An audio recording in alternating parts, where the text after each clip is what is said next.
Welcome everyone to our Control Command class. Stay top of mind, the Database Marketing Action Lab. And it's called an Action Lab because we are going to be getting into action today. We're going to get some of our activities done in class, but you're going to be leaving with a plan. That's going to be a big activity today, is you're going to leave with a plan for your database. And like I mentioned in the resource file, you're going to have some planners to help you do this planning. And I will pass these out when the time comes for everybody in the class. And then, like I mentioned, it's going to be in the resource folder. I'll show you exactly where they are in the resource folder for what you're going to want to use so that you can grab those documents as well, print them at home, or use them digitally, like you're going to see me do a little bit later in class today.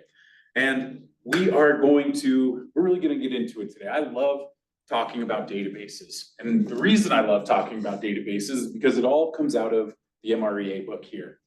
Big suggestion on reading through the MREA. If you have not read the MREA book, You read that. I sure do. You can see some of the people in the audience here are saying that my book is really beat up. And maybe if you come to the right class, you'll hear the story of this book because it has a nice little lore to it as well, but not for today.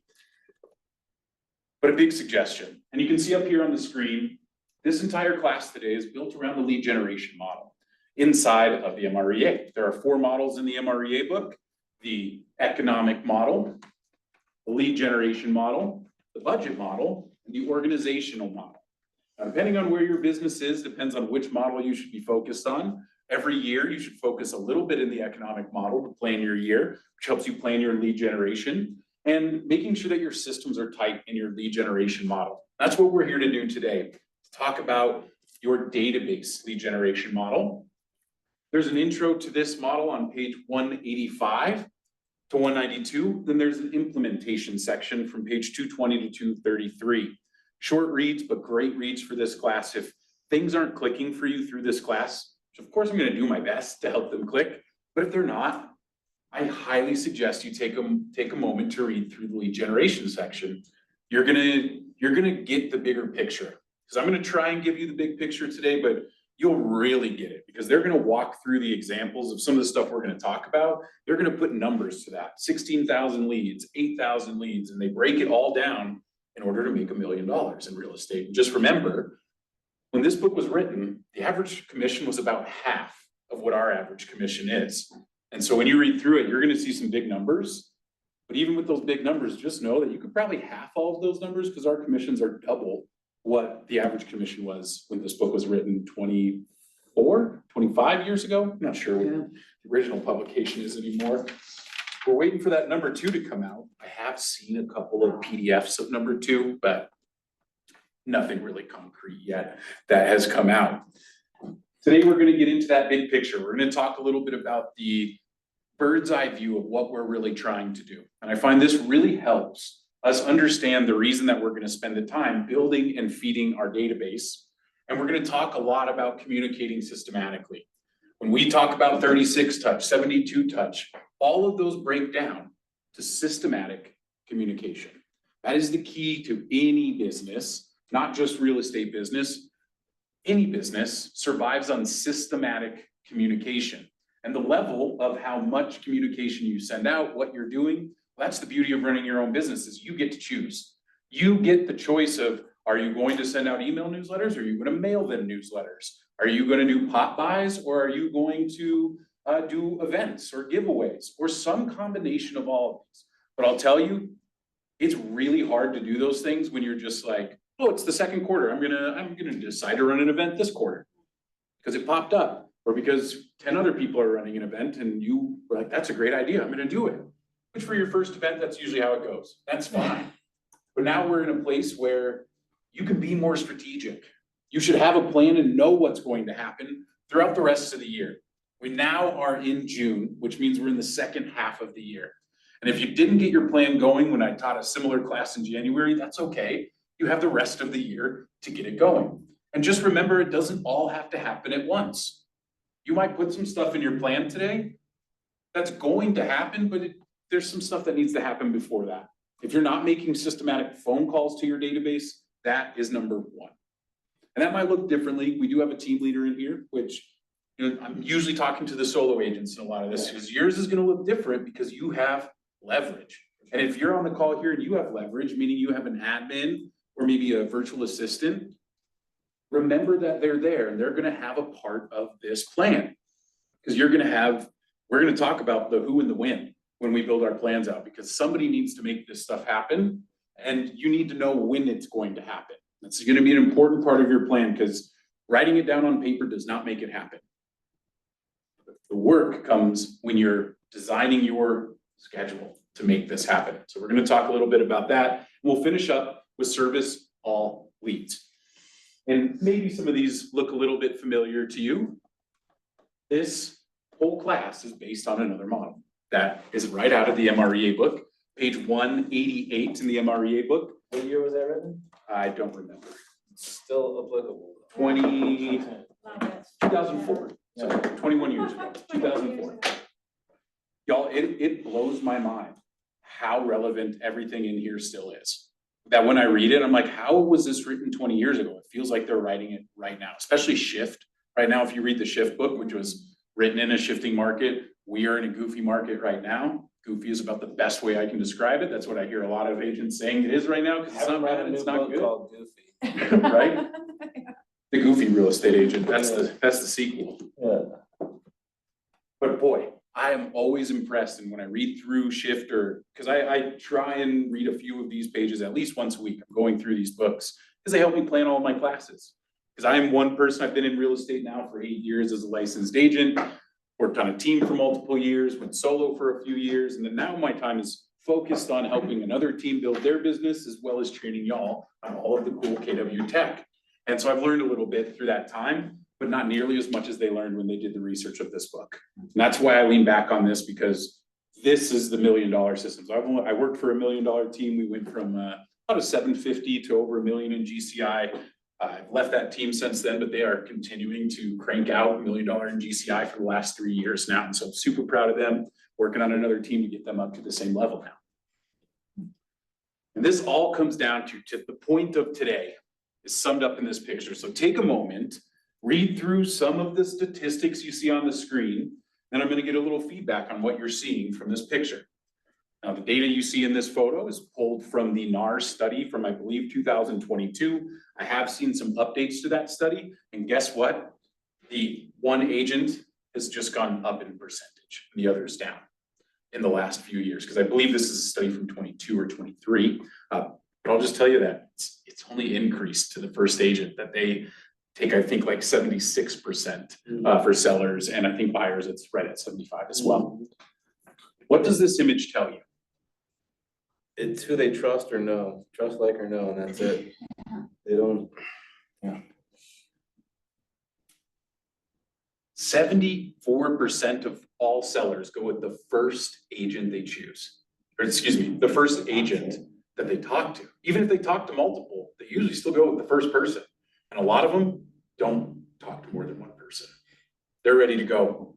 And so this is telling you, the agent that is the first call is the agent that has the best opportunity, the best probability to get that business. So when you have all of these people in your database, all these people that know who you are and know what you do, our goal is that when they're ready to do a transaction, that they think of you and call you first. And we talk about two different things here, top of mind and first in mind. Top of mind means they think of you as an agent, but I'm sure you could all agree that probably everybody in your database knows 2 to 3 real estate agents. You are not the only one. 10 real estate agents. Normal, very normal. Especially in our market, it is changing a little bit. We're seeing some agents leave the business over the last year. But in our market, we have so many agents. So many agents. And your goal is to be top of mind, to be thought of by them as an agent. And really the goal is to be first in mind. That you're number one on the list for this reason right here on the screen. This is why we do all of this. So when you're thinking about emails and postcards and you're like, I don't know, people just throw away postcards. People just they don't check their email. And you're gonna give yourself all these excuses of why it's not worth your time. I'm gonna tell you you're wrong. There is a very good reason that if you are signed up on Best Buy's email list, you're getting 6 emails from Best Buy a day. Do I unsubscribe? No. Do I open that email? Maybe 4 times a year. right? I'm opening it on the big sale days, Black Friday. I know I'm opening that email. I'm gonna open it during the Christmas time, the holidays during that time, because I'm gonna be going to Best Buy and getting myself something, probably from Santa. And this is what we need to do with our clients. We need to be top of mind. And then your value brings you up to be first in mind. And when I say value, that's the value you're bringing. And we've taught this class at 72 touches, 36 touches, 20 touches. Honestly, all the number is not the important part. The value behind it is the important part. And that's where I want your head focused, because Best Buy does not send me valuable emails. That's okay. Best Buy's database is probably over 3 million people. It's okay if I don't.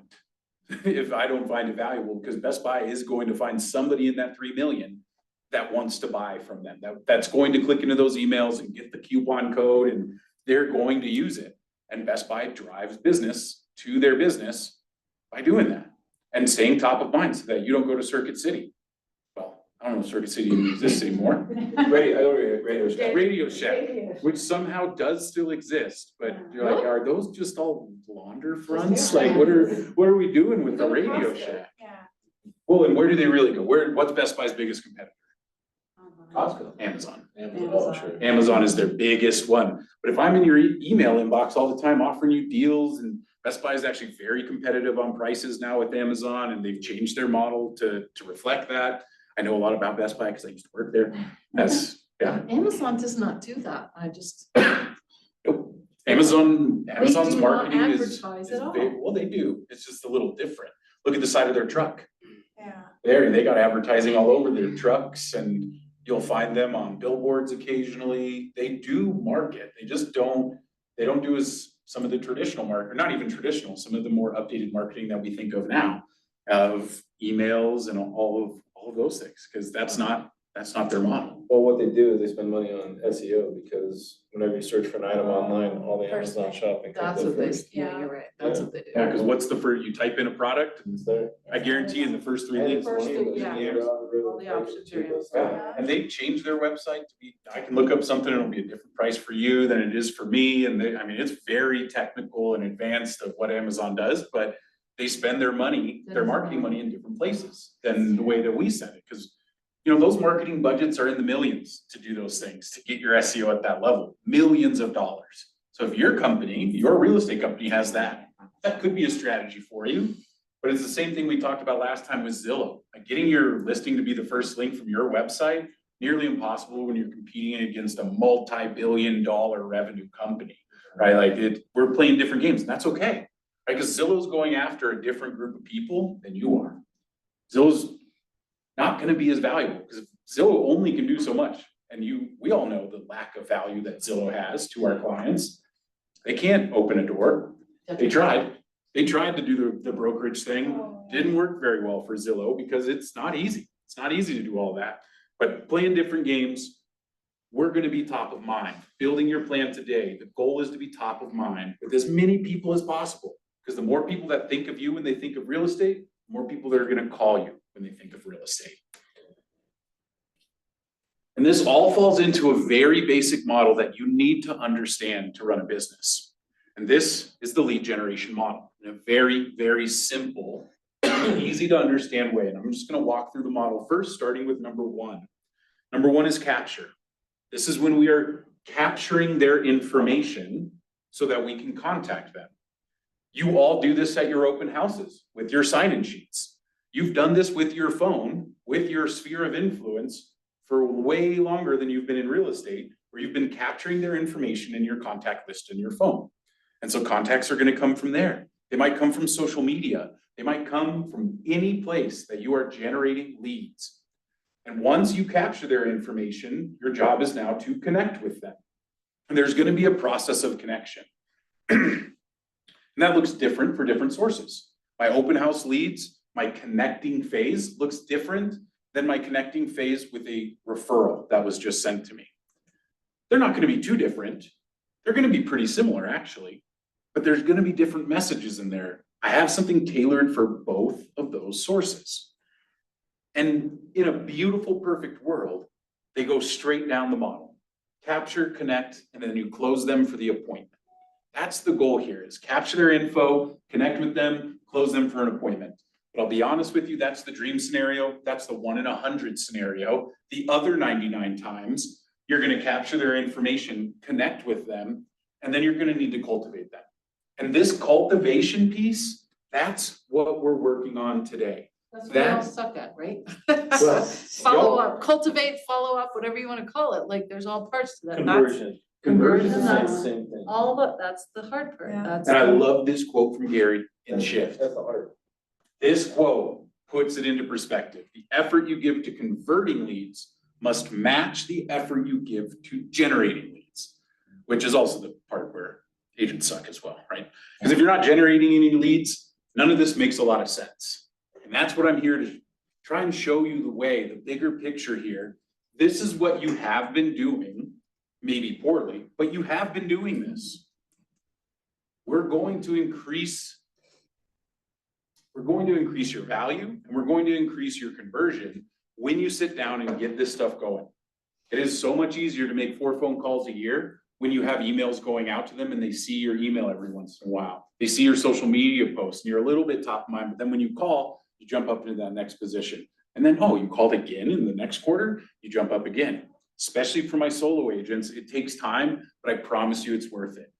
One of the team I work for now, she's been in real estate for about 18 years, never called a database, never had a database until I joined her.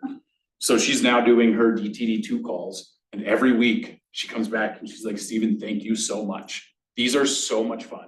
I love doing them. It's a pain to make the time happen. She's got a new baby, she's running a team, she's a mortgage lender as well. She's so busy. But when she sits down to do her calls, she loves the time. And every week we produce pipeline business. We're getting business every week that we make those phone calls. And I know it will happen for you. I have another agent who started doing this in February, called through his database one time, 23 agencies, 8 hot buyers and sellers ready to go in the next 30 days. This stuff works, y'all. It's not fun, it's not easy, but I promise you, it's simple. You just have to follow the model. So this model helps us understand this model here. Because this is the one that I think agents struggle with the most. And we're gonna go through this model for generating leads and building relationships. Because there is a general public out there. Do you wanna work with everyone in that space? No, there's gonna be people that you don't wanna work with. But more specifically, the best businesses have a target audience. I work with first-time home buyer veterans. That's a target audience. I work with single moms who are transitioning from their first home to their second.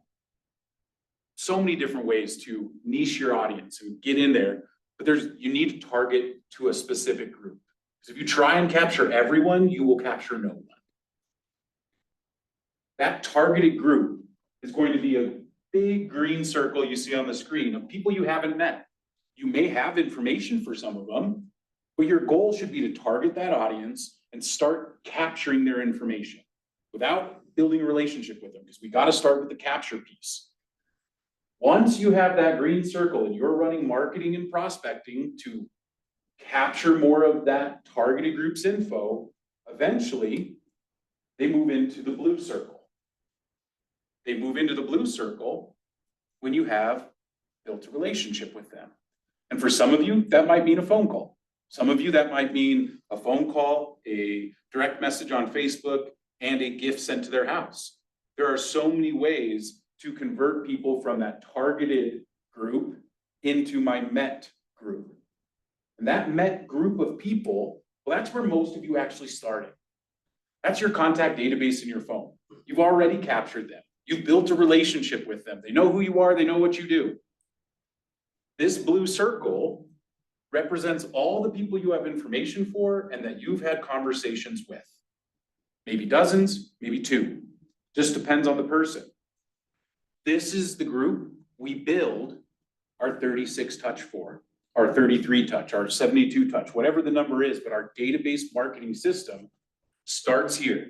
This is where you need to make sure it's good. Because this group, the orange and green, The systems for those don't matter if the blue group isn't set up, because the goal, as you see with the arrows on the screen, is to bring everybody into the blue group. So you want to set up that system first. And then you might be thinking, well, I should still be contacting the people in my targeted group that I haven't met, but I have captured. And you're right. We need a plan for our targeted group, or what you'll hear us call, and you'll see in the MREA book, they call the haven't mets. So we have our mets and our haven't mets. You'll hear me talk about mets as your sphere of influence, SOI. You'll hear me abbreviate it with SOI very often today. It's the same thing as this blue circle of MET group. And you can see there's even one more group inside there called Allied Resources, which you'll hear me call VIPs. The VIPs, they need their own plan too. And hopefully today, you're going to get at least one of these plans written. You might have your blue group done. You might know this is what my database gets, but I've never figured out what the green group gets. Okay, or maybe you've never sat down and wrote out your VIP plan. Why are these contacts that are more important, more valuable to you in your database? They should be treated as such. If they're a VIP, make them feel as they are. Make them feel important. We'll talk more in detail about that later. But do you see the bigger picture here that we're playing is we have a general public. We're going to target an audience inside that general public, capture their information, inside that targeted group. We're going to capture their information and start marketing to them to try and bring them into the MET group, which is our SOI, that's where we're going to spend most of our time. We're going to bring the most value to our sphere of influence. And then our allied resources, or our VIPs, will come out of that group that are even more special, that get even more love from us as a company. Any questions about any of the models that you've seen so far? We got one more model left, and then no more models after that, I promise. Any questions on Zoom? Feel free to use the chat if you're on Zoom and have a question, or you can unmute and speak up.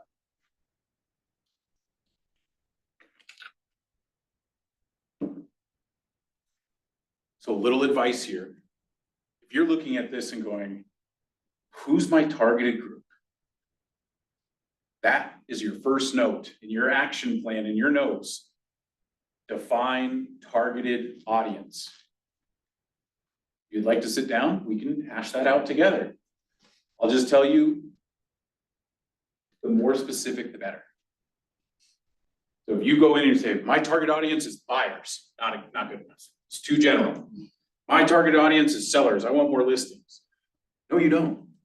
You want to take a listing in Reunion and a listing in Littleton and a listing in Elizabeth, and like, are you trying to get all that business? Maybe you will get it, and maybe you would work it if it came, but target yourself.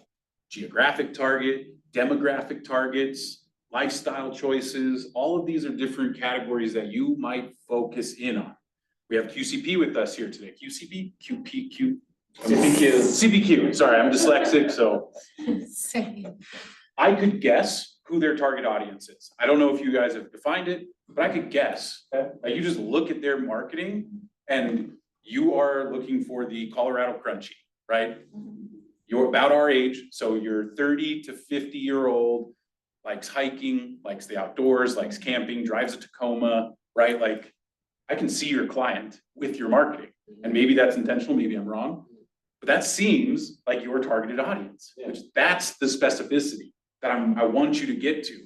And would you be surprised that these guys are probably like, I'm sure Benji drives a Tacoma, or at one time in his life. Am I right? It's funny you bring that up. It's I can tell you more stories on that. But I've always taught when I managed Remax, all new agents, like, I'm gonna help you build your business by leaning into what you do, what you love to do. Build your business off of what you love to do. Don't try and go get these other things. Yeah, if you want to be luxury and you don't know luxury people, it's gonna be a hard one to break into. But just do what you do, and then you can live your dream life making money. And But don't I've you? never told him that, but that's what I do. I do 14er hikes with my clients, invite everybody, right? Like, get outside, full moon hikes, like all this stuff. Like, we just do what we love to do and invite everybody. Yeah. And So you don't wait to see like what evolves if you're new, what evolves as far as your clients, what evolves as far as like it's, for me to pick a target, you know what I mean? Like, I struggle with the target audience. I mean, Yeah. there's a lot of things that I are involved in, so. Well, I will say you won't fall into it. You won't just go, whoop, oh, I'm now a luxury agent. It's usually pretty purposeful that it happens unless it's your world, right? Like if you, like he was saying, and that's the easiest way to define your audience is who are you? Because most likely there's other people very similar to you out there. There was an agent when I first really, when it clicked for me, this agent, she worked in hospice care, became an agent because that is a really hard job to do, working in hospice. But then she realized that she loved helping people transition out of their home and into the assisted living. And she realized that, well, who does that? It's generally not the person who's transitioning. It's usually the oldest daughter, almost always. Yeah. And her niche is helping single moms who are in their 40s to 50s, helping their parents transition out of their last home. And that's all she does now. Because that is her niche. You've probably never heard of anybody going after that niche. So no competition. But we are looking at the largest transfer of wealth from that generation of the baby boomers into the millennials. And she's already capitalizing on that.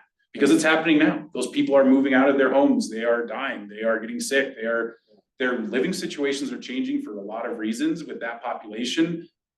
And I'm telling you this because this is the level of detail that will make it easier to do the rest of this. Because if I know that's my audience and every newsletter I write has specific value for that audience, they will read that newsletter every single month. Because they know it's for them. They don't get it anywhere else. A real estate twist on this world that is theirs, but also yours. It's not easy. You're absolutely right, Daniel. It's hard to define your audience because there's always another audience you could pick. There's always something else you could do. But is it authentic to you? Like, that's what they're gonna sense, right? Like, if it's authentic to you, people lean in, they trust you. If it doesn't seem authentic to you and you're just trying to be this thing, like in life in general, right? And it makes social media so much easier too. If you just know who you're talking to every time you make a video, that you write a post, that you do a story, it makes everything so much easier. Get it at the start. Start now. So I need to define myself. Yes. Like, cause that's, Yeah. I mean, Yeah. This is very well could be a self-exploratory kind of situation here where you gotta figure out who you are. And maybe not to yourself, but who you are to the public. yeah. What do people That's what it is. perceive you as? Because you may wanna You throw change that that. stuff on social media, at least I do, for a reason. Yeah. If I wasn't in this business, I wouldn't do it, Yeah. so. Come up with a mission and vision statement that Oh. describes. Well, I Like should your read my name. mission statement that I wrote. Do that. You could watch you also watch the branding class, Command Your Brand, that we did a few months ago as well. We did a whole class. I brought in my good buddy who's a professional branding designer. And he came and talked to us about brands for a while and we did some activities. That class is online on the YouTube channel. You can find it underneath Command Your Brand on the Control Command YouTube channel. And so, not a branding class today, but again, put that star in your nose. This deserves a good hour of your brain to dedicate to defining this stuff. And I promise it's going to pay off into the future, saving you minutes and seconds every single day into the future. And I promise it's worth your time. It's not easy though. I will say that again, simple, not easy. And here we have my favorite model in the MREA book. This is part of the lead generation model. In here, you will actually see it called the lead generation. Here, let me get the name of it because they changed the name of it from the book, so I don't want to confuse any of you. But on page 188, it's called the 4 laws of lead generation. We now call it the 4 laws of the database. But in the book, you'll see it as the 4 laws of lead gen. The laws didn't change, just the name. Just we call these the 4 laws of the database. And it's very simple. Build your database, feed that database with new contacts and new data every day, communicate to it systematically, and service all leads that come your way. That's it. That is the plan. And we're going to walk through building and feeding. We're going to walk through the communicate systematically. And we're going to talk about servicing all leads and how Command works into all of these different pieces. Hopefully the first one's obvious. Building your database in Command, how that connects. Command is a CRM, and so that CRM is where you're gonna build your database. But before we get any further, here are the resources that I've prepared for you. You can see on the left side of the screen, you're gonna see the QR code that you can scan and get to. I'm gonna drop the link in the chat as well. And once again, I will send this link out in an email so that you all have it after class. But inside that QR code, you see on the right side of the screen, there are multiple videos and explanations of DTD2. It's also where you can find your DTD2 calendar for this year. In the first section, memory jogger, contacts playbook, suggested tags, where to find new contacts, command your database conversion practice. Those are scripts or dialogues to work on in there. There's a birthday script in there. There's a getting an email script. There's text message conversations or dialogues all in there. Now, they're not copy and paste, y'all. Make them your own. Practice makes personal, is what I like to say about conversations. Practice them. They don't feel like you. Practice them until they do. They will eventually. You're gonna find the words that you replace in the way that you say things, but practice the scripts the way that they're written, or excuse me, the conversations and dialogues the way they're written. And I promise you, over practice, they will personalize to you and it will sound natural. It will sound like you, but you gotta practice to get there. We have a couple of 36 touch pieces in there that you see. Here we go. And then down at the bottom, these last three, these are what I have in here for you today. You guys, I have them printed for you online. Those are the three that you want to take. We're gonna use those last three if you're on Zoom. Those are the three we're gonna use in class today. And just another shout out. This year is the database management videos. We're gonna go through some of these things today, but there's some videos and articles on how to do it. In case you forget, you don't have to go through the full 2-hour video. Just come into the resources and watch the short 5-minute video on it right there. And then I have the same thing for the 36 touch. The basic 36 touch that you see here, 4 phone calls, 12 emails, another 12 emails, birthday card and an event. There's a video associated with each one on how to do that in Command. Because we're not gonna get too deep into the smart plans. We're just gonna plan your plan. You can use this to help know how to make it get done, or you can always just meet with me and we can talk about it. If you're like, Steven, I know how to send the emails from the Market Center, but I need help with the birthday card. It's not making sense. The video, I couldn't watch it, do it with me. Awesome, easy, happy to do so. And today, we mentioned this before, but you want 3 different systems and they go in this order. Your sphere of influence is the first touch system you need to create and define. If you are sitting here and you have no systems for any of these, you're gonna start with your sphere of influence system. I suggest a 36 touch. And you're going to execute that until you plan the next one. These things, you have time to work them into your business, but you wanna get comfortable with your sphere of influence plan because the VIPs get the same plan plus more. The not Mets, it's usually the same plan as your sphere of influence, but turned down a little bit to save you time. Because usually if you read through here, they talk about having 16,000 people in your not met database and having, I think it's like 3,000 people in your sphere of influence is the formula to get to $1 million in GCI, according to the math in here. To remember, commissions were quite a bit less in here. So you probably don't need 16,000 people to convert into Mets so that you can get 3,000. Probably need about half of those. $1 million is your goal in GCI. If your goal is less, these numbers are gonna be less. And if you want to know what your number is, you can put your goals into Command and it will tell you how many not Mets you should have. And you'll see them defined in Command. They'll be called leads. And we may or may not talk about the word leads, because we all use it differently. Command uses it differently than the way that we normally talk about it. It does match what this says, but there sometimes is some confusion around leads. If we get into it today, I will try and help you understand the way that we talk about it. But that's why you hear me say not Mets, is so that we can avoid the word lead because it confuses agents. See, we're already confused. We were talking about that this morning. Yeah. The word lead and the word contact are the 2 most confusing words in real estate to agents. It really throws them off. But my point up here, set your foundation first. This is number 1. If you don't have this out and and going. If you just have it planned, it's not enough. You have to have it actually going, because it's gonna take some learning curve on that to make sure it's happening consistently.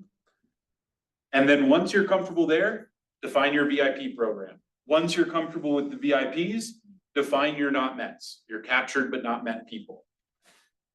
The other one that I would consider, because it's so popular now, is social media. If social media is a part of your business, that's where you're marketing, maybe even prospecting in social media, you should have plans for how you're going to touch those people. And this can get a little hard because if you don't have their email address, obviously you can't email them. But I definitely advise you use social media. Have a trigger that tells you when this happens, I add them to my database. Because you can add a person into command with as little as just their name. Well, why would I add a contact with just their name if I can't email them, text them? Because I can create tasks. That's why. Because I will not remember to direct message that person in 3 months if that's my only way to contact them. But if I set a plan up that just rotates every 3 months and says, send direct message to this person. And yeah, I got to go into Facebook and find that person and hit their direct message. But I need the reminder, because this is about being systematic. That's the key. Systematic means I know when it's going to happen. I know what's going to happen next. And there's different levels to systematic. It might mean that I know what's going to happen today, and I'm going to set a phone call or my follow-up for the next time. And then I'm going to make that follow-up happen, and I'm going to set another follow-up for the next time. Then I make that happen, then I set the next one, and we just do one at a time. At some point, you might go, every open house lead, I call them the first day, I call them the 5th day, I call them the 8th day, and then I text them on the 9th day, and I email them on the 10th day. Well, if that's what you're doing every time manually, you can turn that into a plan then that just says, okay, we'll turn that into a smart plan that just builds all that out for me over those 10 days. So I just turn on one thing instead of having to make 10 separate tasks that I'm doing. But sometimes you have to just work your system, which if you're newer, it might be helpful just to go one task at a time. I'm going to send them an email in a week, schedule the task. I'm going to call them in 3 months, schedule the task. Y'all talked to me or asked me earlier of the other CRM I used. I was top producer. That's how I learned. That's how I learned to run this business, was no plans. It was you follow up with them, and every conversation, you always have a follow-up after, no matter what. That was the rule on the team. It's a good rule because you always know when that's a simple system. Call them, set a follow-up. That's all it was. And we always were good at that. That team does over 100 deals a year now. They run their own brokerage as that team as well. And I mean, they really run it. And that team that I worked on, their entire process was built off of this book. It's another reason why I know it so well, is because I worked on a team that was modeling this the entire time. Excuse me. So again, simple, but not easy. Some of you, this can be extremely difficult to make yourself sit down and take notes or sit down and set a follow-up task. And we want all of this to be automated, but I'll tell you, automation is not the route for success. Automation is efficient. Efficiency does not equal effective.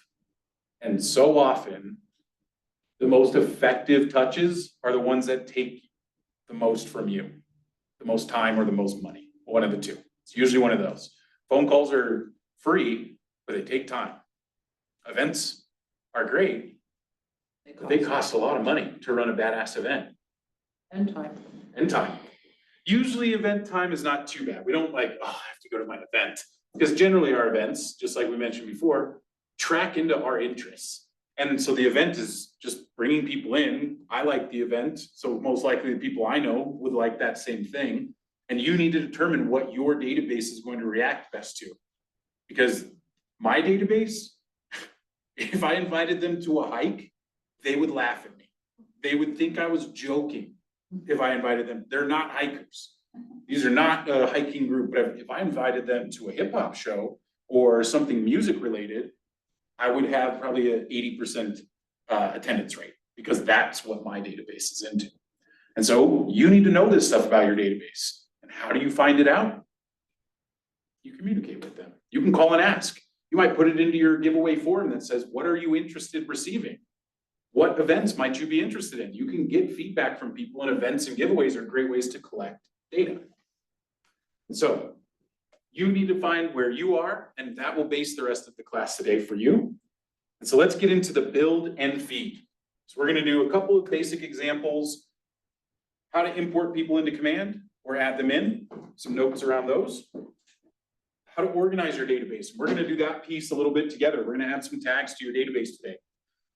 And then the most time-consuming part of building and feeding your database are the holes. How many people in here have a ton of phone numbers for their contacts and very little emails? Many of us. And that's not your fault. That's how most of us operated before you were running a business and running a database for your business. And so part of building and feeding your database before you ever get into any of these touches, because boy, it doesn't matter if you're gonna send 36 emails if you don't have people's email addresses. If you plan to mail them cards and everything, but you don't have addresses to send those cards to, none of this matters. It's just an exercise to make you feel better. They're like, oh, I planned that. But if you have 25 emails out of 600 people, I mean, yeah, you can start there, but your time will be better spent calling those people, communicating with them, and getting the information that you need so that you can run these touch programs at a high level.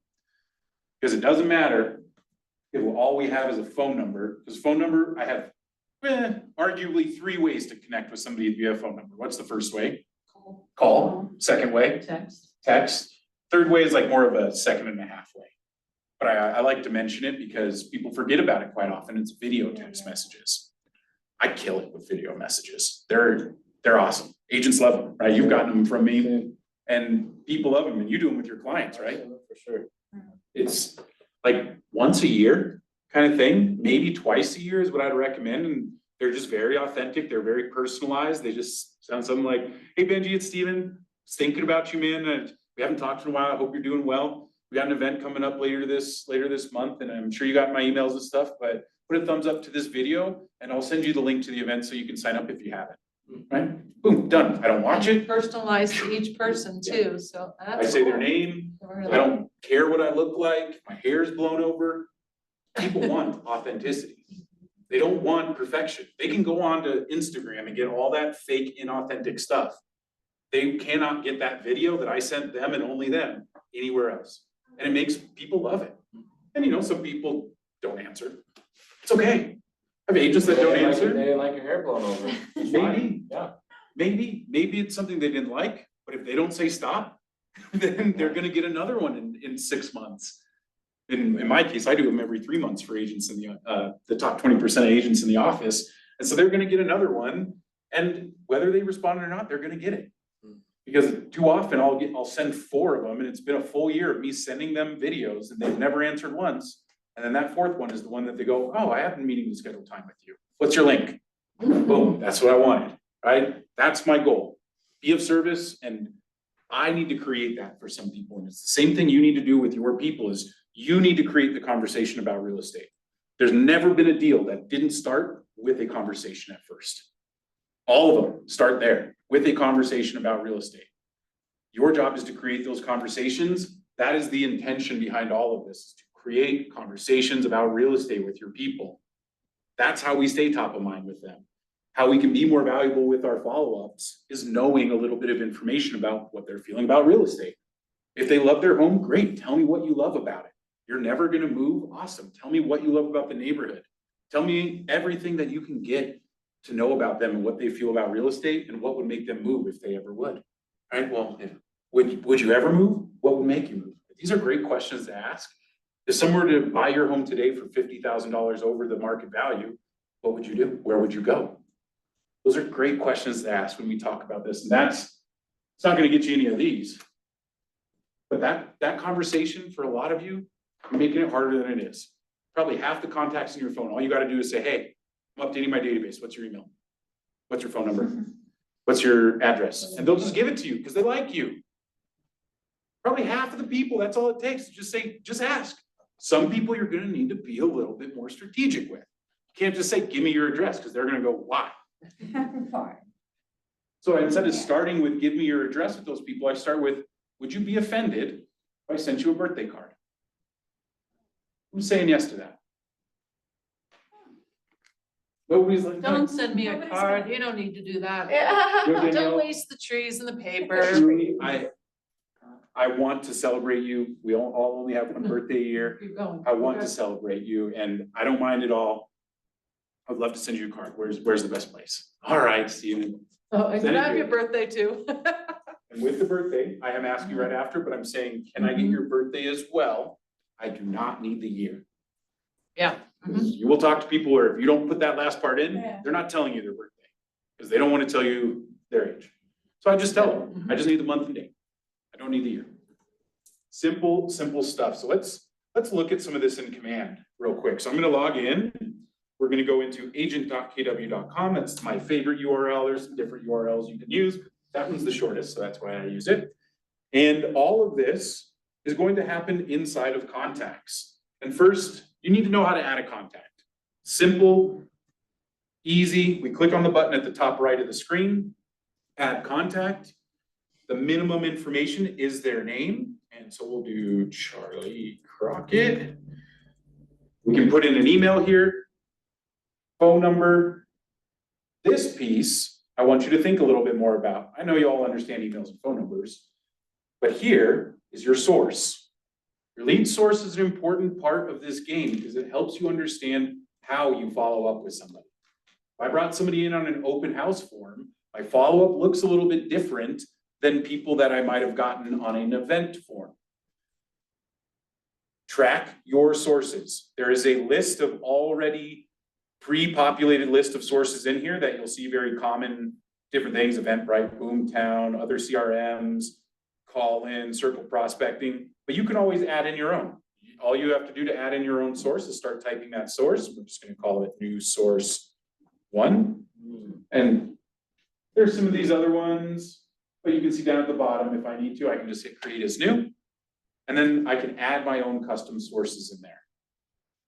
This is a little bit advanced, but you also see the option of select from contacts, where if you're getting contacts from people who already are in your database, you can track those referrals just like this, where now, instead of a list of sources, it's now a list of people in my database. So I can attach that source of my referral partner, so I know, oh, that person came in through Lee Benson, whoever Lee is.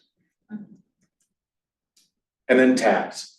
Here we can add tags, we can remove tags from this menu for an already made contact. There's going to be system tags in here as well. If you want to create a tag, new tag 101. You see, same thing. I start typing it. If it's not in there, I just hit create as new. I choose the color of the tag I want, and then I hit create tag. And that's all it takes. Now that tag is available to put on anybody else in the database.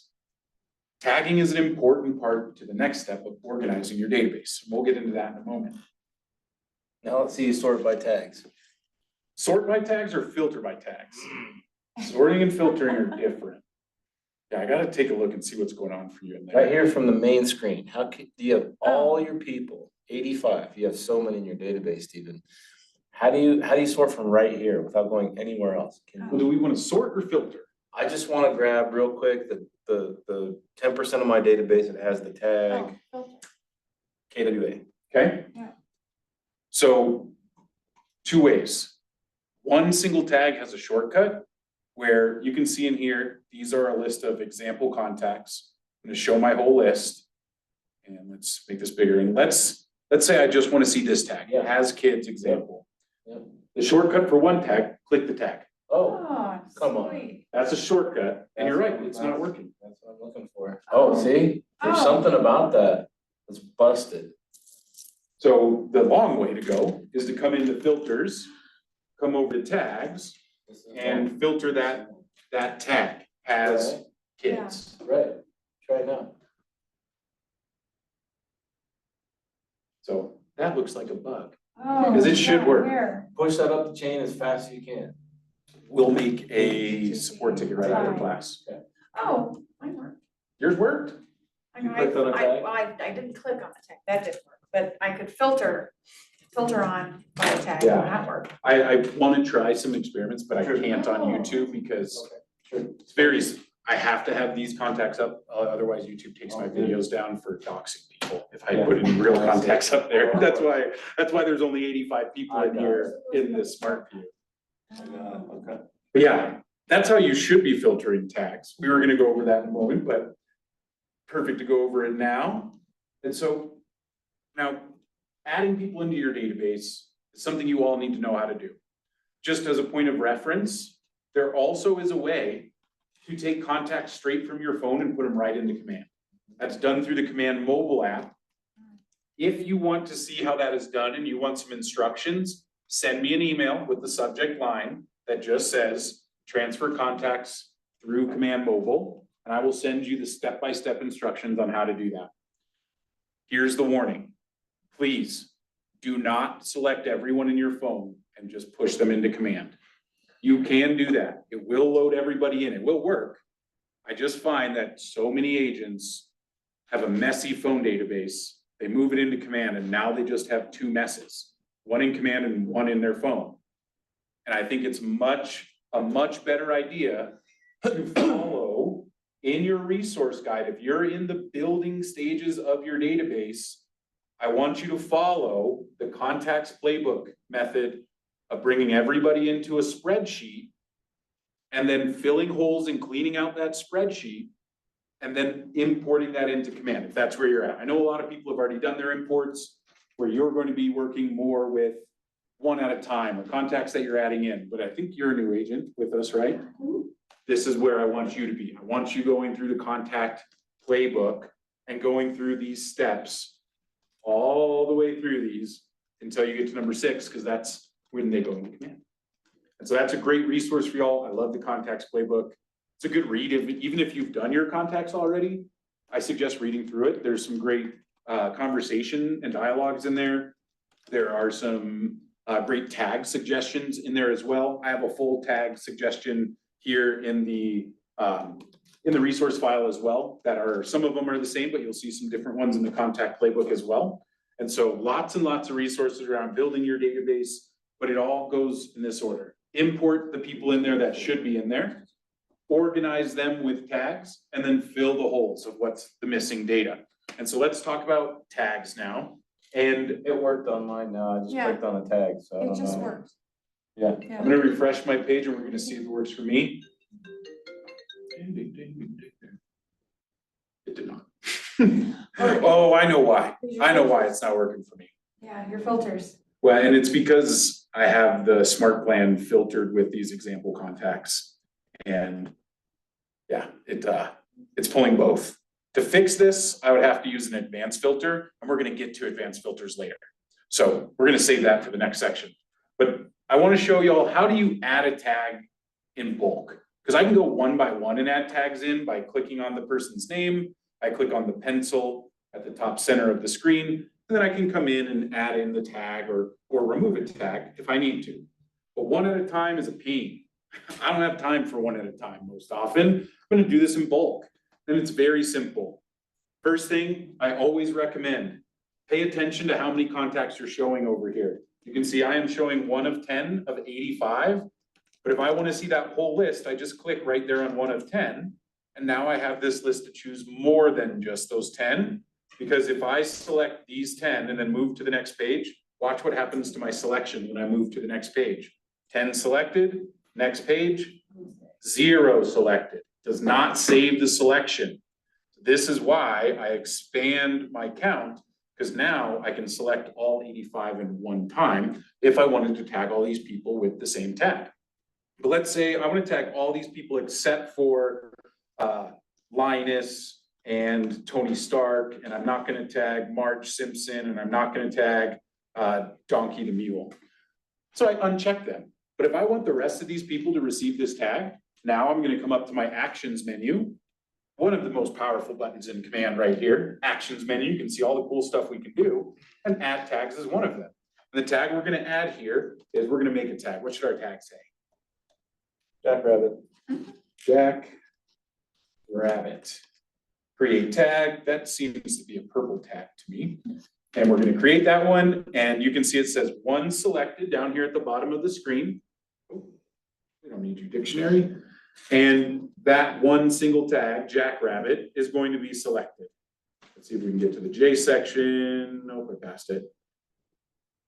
Jackrabbit, there it is. So we'll hit submit. And then usually your contact screen will flash and refresh itself. There it goes. And now you can see all those contacts have the Jackrabbit tag on them. Now, you might want to remove tags in bulk as well. So check this out. This is one feature I love. Because if I just want to remove the Jackrabbit tab from everybody, but did I put it on everybody? No. But all I have to do is just select the whole list. And then if I go to Actions, Remove Tag, it's going to give me a list of every tag that shows up on any of these contacts. Even this one that only shows up, the B star tag, only shows up on one. I can remove it from that one person there.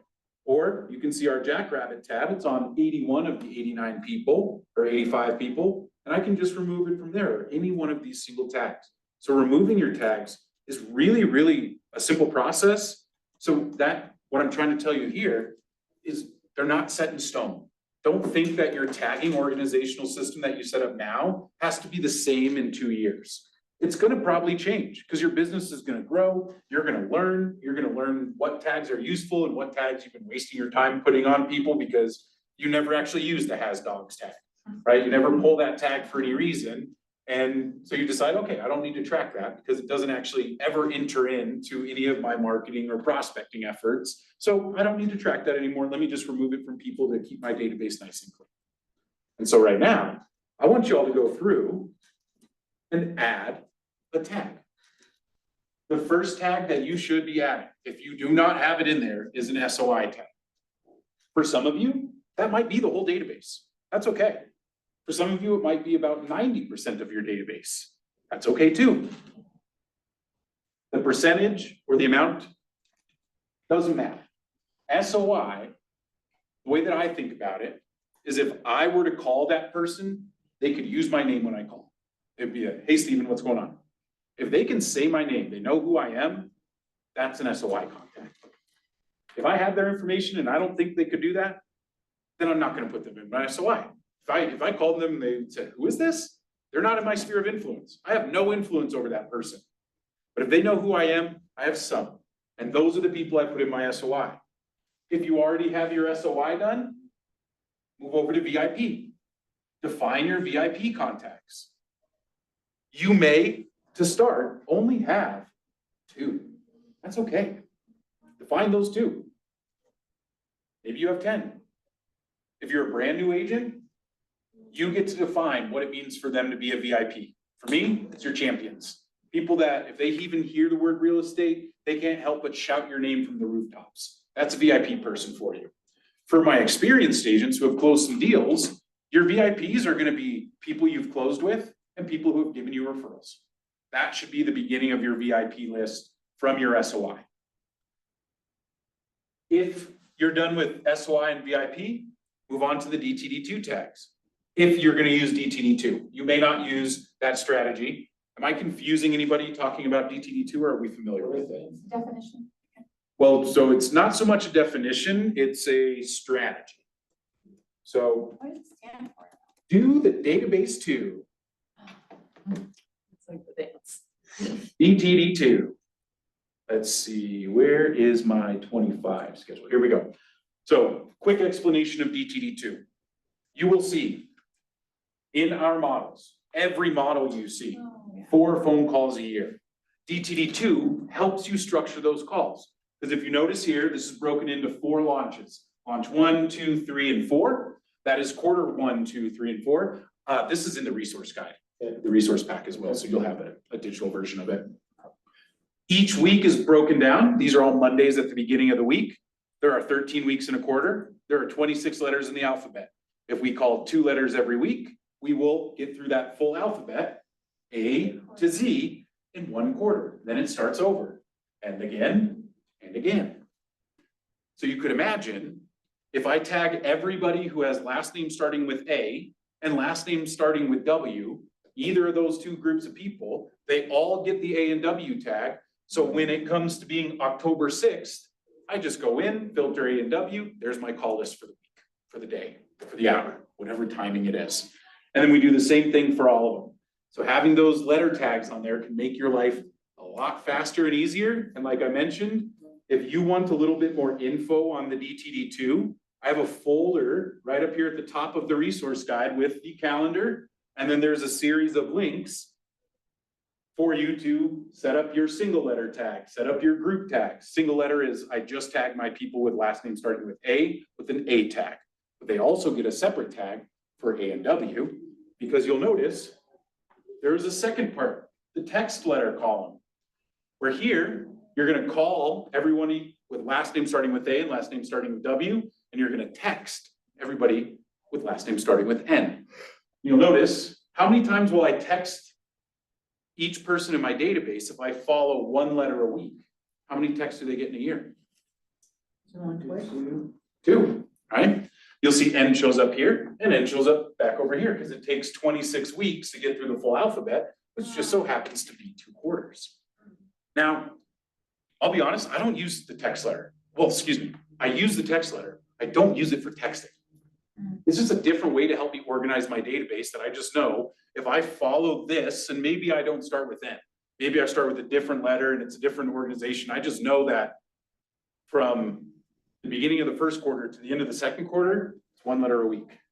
And that might be for sending my video messages. That might be for direct messages on Facebook. That might be for any other touch. DTD2 just helps me organize it, so I'm not trying to do 800 people in my database in 1 week. Or if I'm just saying, okay, I'm gonna do this, and I just go as hard as I can, and I just do that until I burn out, and I take a break. Then I go as hard as I can, and hard as I can, and I take a break. And then our business does the same thing, right? Our commission checks do the same thing. They go in, they go hard, and then they go down and they don't exist. We don't start at A every time either. This gives it an org so that you're. Well, and these are actually built to try and balance. So a lot of people with last names starting with A. I will say this is very much for a database of people who look like me. This works really well for that balance. If you're from a different culture and have a lot of different last names that aren't your traditional American last names, I don't know if we have a traditional last name, but you might see a little imbalance here. Because you can see like these two, I and Q and Y and Z, those two are usually your smallest lists for some databases, most databases. That's why they're at the end, so you can catch up, or you can, that's when I schedule vacations is towards the end of the quarter, because I can just move these, Spring break. like calling P&L and I and Q adds like 3 calls to my P&L week. And adding Y and Z to T and J, I'm adding a small amount of calls, so I can manage it. You got it right around Father's Day too, spring break. Right? Like, you can see, there is a lot of strategy put into this strategy itself. I love DTD2 because it just helps me take a really big task and break it into little tiny chunks so I can take them one at a time. This is DTD2. This is how you get 4 phone calls a year without going bonkers trying to call people and You who have I created that? called? Who have I not called? What was that? Did you create that? No, this is from Bold, actually. If you've ever taken the Bold class, this comes out of the Bold teachings. Can I ask you a question about tags? Please. So I have a list that's filtered by a tag that I want, but I'd like to exclude a tag I do not want. What's next? Thank you. All right. Okay, so we'll give you guys, how long do you think you need to tag your SOI? Who's got their SOI tagged? If you're in the chat, put a yes in the chat if you have your SOI tagged. Okay, so move on to VIPs. Go tag a few VIPs in your account. And if you need any help, call me over. We'll give you 5 minutes. Doesn't take as much time as you might think. It's pretty quick.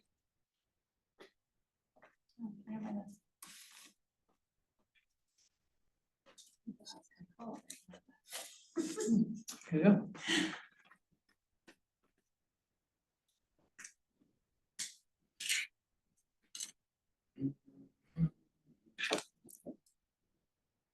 I don't know if I can answer that email. You just sent me, Ben. What's that? I don't know if I can do that. Well, I'll try. No, I mean, it's like just, go meditate on it, think about it, get your mind blank, but what does it stand for? But I wrote down a lot of them. Okay, First word you said was crunchy. Wait, and I don't know if everybody understands that phrase. That's a very like Colorado phrase. I don't but- know, it's fine. But Have you not heard that before? like crunchy, outdoorsy, like active. Granola comes into my mind when I think about all that. granola might Yeah. Yeah, no, I mean, it's just good to know what other people Perceive perceive. you. Yeah, Oh, yeah, I'm like, oh, I do like your brand. Right, I yeah. was not familiar with your brand. Right, Yeah. but it kind of fits your, that's why I was like, hey, you should Yeah. say hi, yeah. Makes it easier. Branding, I mean, there's a reason that companies, big, large corporations spend millions of dollars. Take a look at what they just did to 16th Street. They paid 200 grand for them to take the word mall off of the name. What? Well, that's bureaucracy, come They're on. very strategic. Come on. Yeah. They replace it with the word MAWO. Now, we talked about the first three, not Mets. This is a nice tag to have, because there's gonna be people in your database that you're like, who is that? You don't know who they are. That's okay. That's a not Met.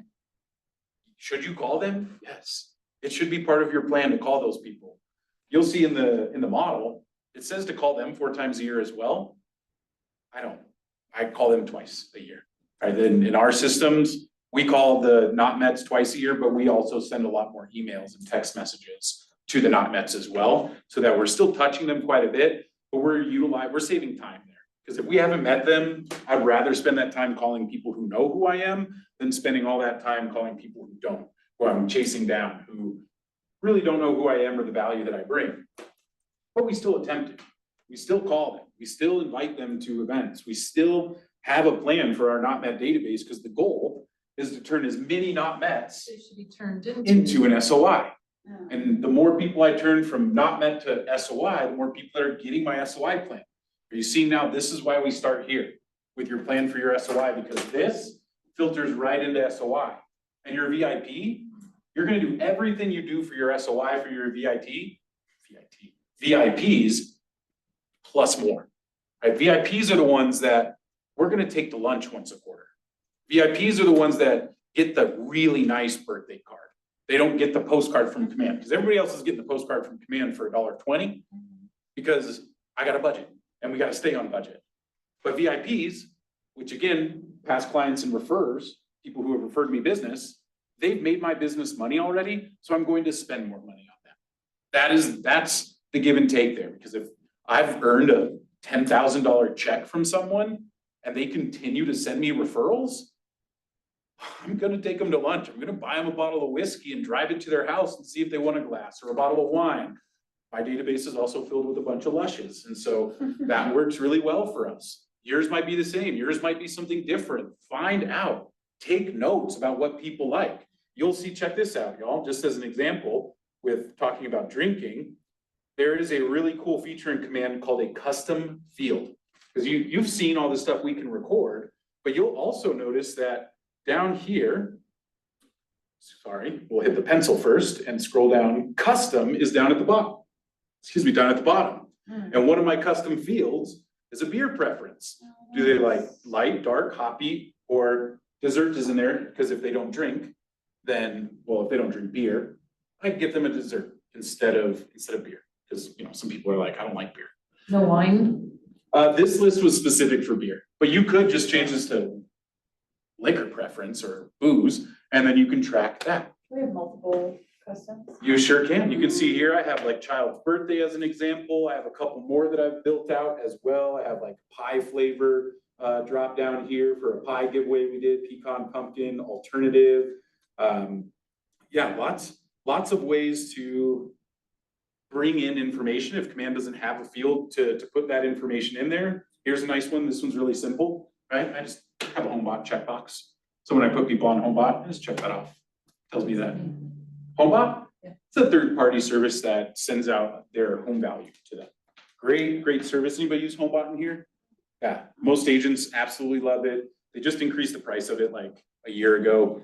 And so. Find a lender that will help you split, they split the cost usually with you. Yep. It's like $50, it's like $80 a month now or 100. So to have a lender do it, but it's one of the best things we do. Yeah. Also automated. HomeBot, yeah, you put their address in and it sends them, the reports that they send out are so good looking. People love them. It shows you on the back end who's opening them. Yep. And have a button for them to request a CMA from you. Great tool. super great tool, and I love it paired with the neighborhood nurture, because I can tell people, hey, this is gonna show you your home's value. The nurture is gonna show you your neighborhood values. If those ever seem off from each other, give me a call. Because I'm training them. When you have a question about real estate, call me. Here's an example of that situation. You see a difference in this? Let's dive in. It could be that, sometimes in the neighborhood, something way up or down below the average sells and it pulls the average down or up. And they're like, says my home's worth 500,000, but it says the average is 700,000 in the neighborhood, Stephen, what's going on? Is the average wrong or is my house wrong? Well, that's a great question. Why are you curious? It's the first thing I'm asking in that situation, so I know how to help. Because if they're curious because they want to sell, it's probably a different conversation. If they're curious because they want to refinance. If they want to refinance, I know I'm going to get them with a lender and say, hey, you got to talk to Patrick. He'll give you a great home value. I'll look it up as well, but then I know how to be valuable. All right, so we got some tags in. You will need to go through and add more tags to your database. Add more layers of organization. Utilize the tag list that I've sent you. It's not a complete list. You're gonna have other tags on there, but I guarantee there's gonna be at least one tag in there where you're like, ooh, that's perfect for my database. Because it's all based on your people. Because Ben's tag list is gonna look different than mine, look different from yours. That's okay, they should look different. Now, there's gonna be some overlap. We should all have SOI, VIP, some letter tags, maybe some not mets. I have a has kids, no kids tag in mine. That helps us with events, right? Because some events are perfect for families. Happy hour on a Thursday at 3, probably not the place to invite the people with kids. Yeah, strip clubs, like it depends on the family. Yeah, that new family-friendly strip club that's opening up in Lowell. Is there any way to clean the tags? Clean as in, The list of tags has like get rid of four old ones? misspelled tags. Good question. So there is, so it's buried in the settings. So if you go into settings, so name, settings, command settings, contacts, contact tags. Now we're in here and we can delete a tag in here.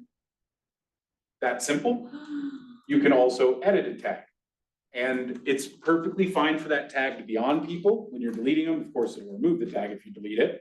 But even if I edit this tag and it's on people, it'll update the tag itself and keep them on those people. So very great advanced system. You can change colors. You can change what it says. Really, really nice way to, if you like flub. Another thing to know about tags, they're case sensitive, which is where you'll find yourself using this a lot, where you create the SOI lowercase and then you're looking for your uppercase SOI.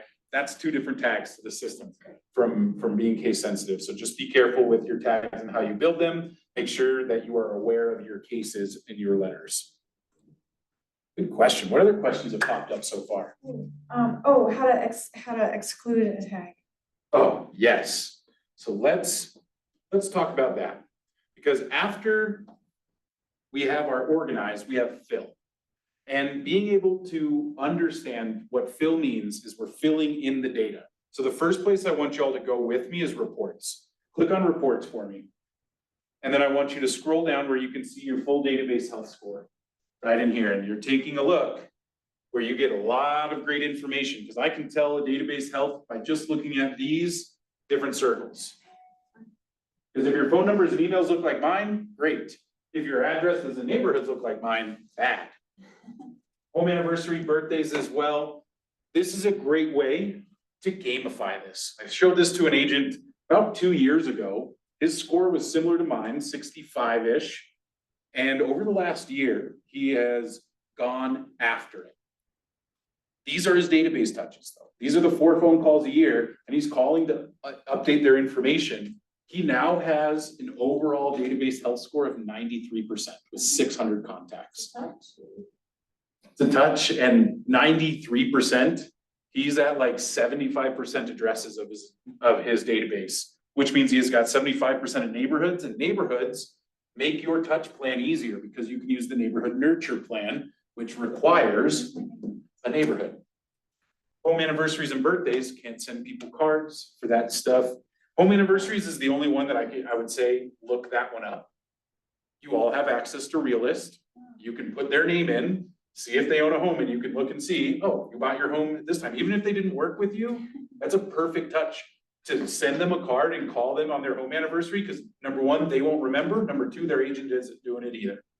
So if you step in and they're like, how did you know? Like, well, we have access to a system where we can see it in the public records, but how do you like the home? Right? That conversation automatically is about real estate by the just subject of saying happy home anniversary.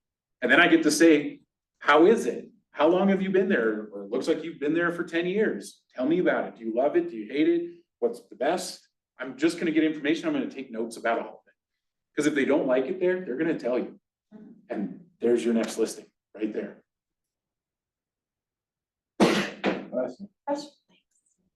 All right. Oh, that's what we're gonna do, Phil. Okay, so now you have an idea of where you're at. The goal, increase this number. And you might go after that by saying, okay, I'm gonna increase my addresses. I'm gonna go after addresses, or I'm gonna go after birthdays. Addresses and birthdays, if you look at the scripts or the conversations and dialogues, if you ask that, would you be offended? If I send you a birthday card question, you're getting address and birthday at the same time. And I can usually get email as well in that same conversation. My email script is, hey, we have some great events coming up this year. We send all the invitations over email, and I want to make sure you're there. What's the best email to get the invitation to? Then I got their email. So from here, this tells us our percentages, but it doesn't tell us who is missing this data. And to get that information, there are a few different ways. So first, take a look at the filters menu. There are a couple options in here that will be helpful with this. Specifically, you can see neighborhoods. There's a filter to show me everybody who has no neighborhood. I can also do the same thing with birthday. Oh, no, I cannot do it with birthday or home anniversary. Might just be, here we go. Oh no, not even primary email anymore. So we have to use the advanced filter. Up here at the top of the screen, kind of hard for y'all to see it here in person. We can go into advanced, and here's the trick. So if I want to find everybody who does not have an address, I'm going to find my address here. So I'm going to do primary address. And then you see now we have this second box, which this is the box that you're asking about as well. Because when I click on that, you can see I have multiple options. Contains, does not contain, is empty, is not empty. So if I want to see everybody who does have an address, I'll go to is not empty. If I want to see everybody who's missing an address, primary address is empty. And then I hit apply, and then it shows me everybody who does not have an address. Pretty simple, right? And did you see in there how you do the That's awesome. exclude any? Yes. So real quick, let me talk to you all about that, because that can get a little bit mind bending. So you'll see in here on tags, it has includes any, includes all, excludes any, excludes all. Here's the difference. Includes any would mean if I have multiple tags in here, I'll just add in a couple of tags. Includes any would mean any contact that has just one of these tags. So they could have the example contact tag, they would show up in my list. They would have the KWA QC tag, they show up in my list. They only have to have one when I use any. If I switch that to includes all, the contact must have both of these tags to show up in my list. And for here, I know if I hit apply here, no one in my list has both those tags. And as you can see, that's what Command's telling me there when no one shows up. But that is, the advanced filters can make finding the specific group of people, especially when it comes to filling holes of saying, who do I not have a birthday for? Who do I not have home anniversary for? Who do I not have address? Who do I not have neighborhoods? All of those can be helpful lists for you to say, okay, I'm gonna go after my people who don't have addresses and birthdays.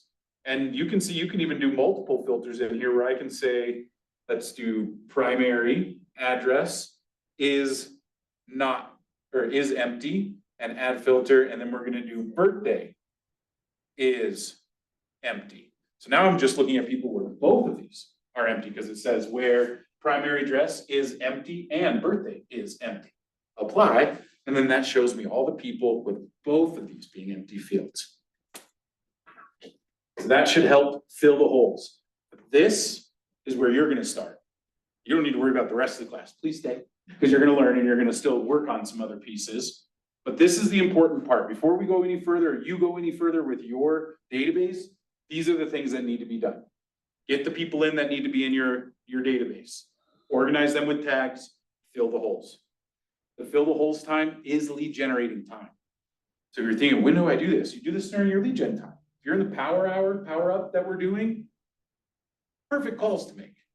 I don't know if they count for. They don't count, we're It doing. depends on, it last depends 2 on the days. day. Depends on the day. Yeah, I know that I thought I saw a place where database calls could be used, but they're trying to not just have you make the layup calls though, right? They're not like, Yeah. you know, you're calling your brother that you talk to. It's super Every day. successful so far. Oh, I saw it in here today. It was rocking. I was really, really happy to see that. All right, we did our demo. Some other tags to consider. Like I said, I gave this to you, but there's a bunch of tags in here. And I want you to think about the red labels. Cause I think about, What's in that QR code right there? The, Your thing's in the way. yeah, same thing. It's the resource Oh, pack okay. that these tags are in. But I like to organize them or think about them in categories. So like contact source, interest, location, language, property type, event, family, client, referral source. Those are just some. You can use any tags that make sense for you. But here's some help. Location is a big one. If you are bilingual, language is a really big one. Property type interest, those are really helpful because when you get a property, like, oh, I'm listing multifamily next week. Maybe I should email it to all the people I've labeled interested in multifamily purchases, which might be investor, right? They probably have an investor tag as well in their interest because they're a real estate investor. But tags, at a glance, I can see a lot of information about somebody, and then I can filter that so I can build lists of those people in groups. That is the organization that I talk about when I say organize your database. It all comes to tags. All righty. We got 30 minutes to move. So let's get into systematic communication or systematically communicating to our database. We're gonna look at some models. We're gonna create your plan. We're gonna talk about the when and the how and value. So let's get into the model. These are now the updated models. They don't exist in here anymore. They used to be called different things. I like these way better. So we're only gonna talk about the new ones that they've updated, and that's them right here. 19 to connect, 36 to convert, and then there is this 1 to cement. I actually like the old version of the 1 to cement. I use that one. I don't use 1 to cement. We'll talk about what that is because we're not gonna plan that piece because it is so open, and I'll give you a little hint on it too. What do we think the 19 to connect is for? What segment of my database is 19 to connect for? SOI? Outside. If you don't know, have not met. Not Remember, it's just a turned down version of what I'm gonna do for my SOI. 19 to connect, the goal of this plan is to get them to answer the phone, to respond. I want a two-way conversation with them because I cannot build a relationship with someone only communicating one way. If I just keep emailing them and calling them and they're never returning my call, they're never answering, they're never replying to an email, we never get out of the not met phase. That's okay, it takes time. Some people, you know, like I mentioned Jesus, who went after his contact health score, after he's called somebody 6 times, emailed them for a full year through their email plan that they do, and they've invited them to multiple events and they've never responded, they remove them from the database after that. But do you hear all the work they do? It takes a year to be removed from their database. 6 phone calls, a year of email campaigns, and at least 1 event invite. And if they don't answer any of that, you're out of the database. They're not playing with you because they do call every person in their database. And if you're not answering after 6 tries, they're not spending any more time on that person.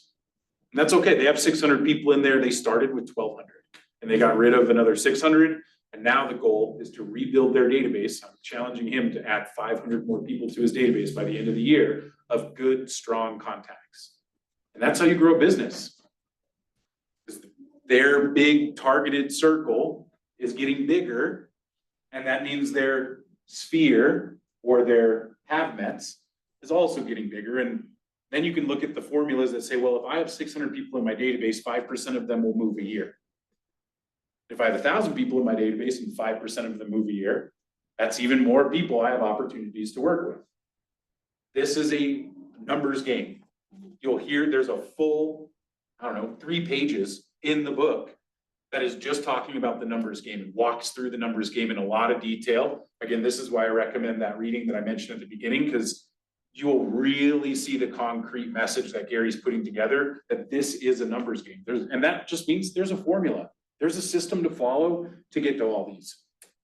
We run our 36 to convert. This is where I suggest you start. If you have never done a database plan, don't get creative, follow the model.